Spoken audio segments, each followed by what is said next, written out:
Assalamualaikum warahmatullahi wabarakatuh. Abu Nawas hanya tertunduk sedih mendengarkan penuturan istrinya.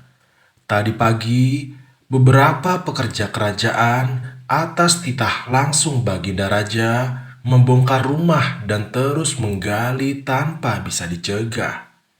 Kata mereka, tadi malam Baginda bermimpi bahwa di bawah rumah Abu Nawas terpendam emas dan permata yang tak ternilai harganya. Tetapi setelah mereka terus menggali, ternyata emas dan permata itu tidak ditemukan.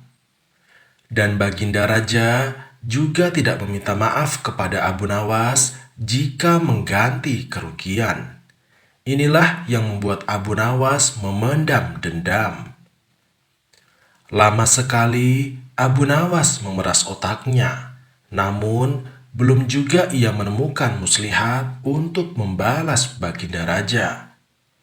Makanan yang dihidangkan oleh istrinya tidak dimakan karena nafsu makannya lenyap. Malam pun tiba, namun Abu Nawas tetap tidak beranjak. Keesokan hari, Abu Nawas melihat lalat-lalat mulai menyerbu makanan Abu Nawas yang sudah basi. Ia tiba-tiba tertawa riang. "Tolong ambilkan kain penutup untuk makananku dan sebatang besi," Abu Nawas berkata kepada istrinya. "Untuk apa?" tanya istrinya heran. "Untuk membalas Baginda," kata Abu Nawas singkat. Dengan muka berseri-seri, Abu Nawas berangkat menuju istana. Setiba di istana, Abu Nawas membungkuk hormat dan berkata, "Ampun tuanku, hamba menghadap tuanku Baginda hanya untuk mengadukan perlakuan tamu-tamu yang tidak diundang. Mereka memasuki rumah hamba tanpa izin dari hamba dan berani memakan makanan hamba." "Wahai Abu Nawas, siapakah tamu-tamu yang tidak diundang itu?" sergap Baginda dengan kasar. "Lalat-lalat ini, tuanku," kata Abu Nawas sambil membuka penutup piringnya.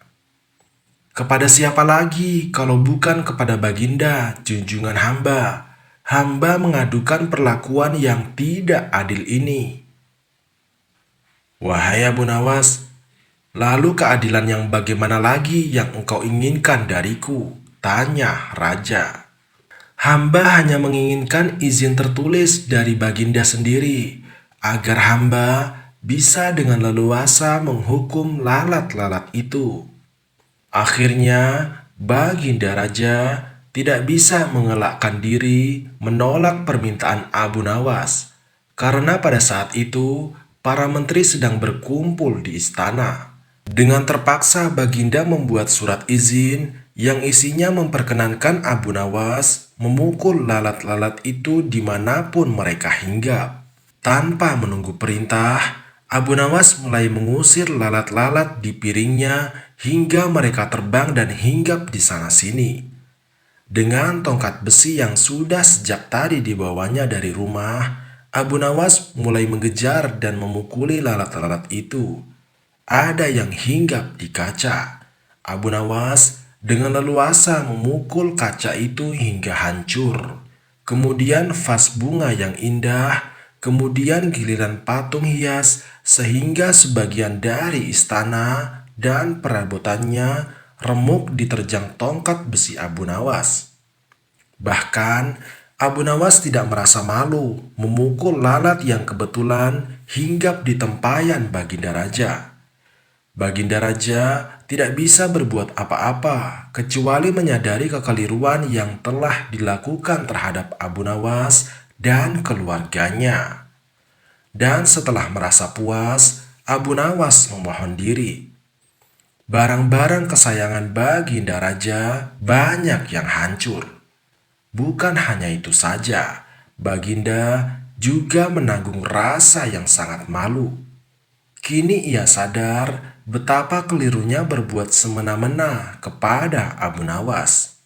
Abu Nawas yang nampak lucu dan sering menyenangkan orang ternyata bisa berubah menjadi garang dan ganas, serta mampu membalas dendam terhadap orang yang mengusiknya. Abu Nawas pulang dengan perasaan lega.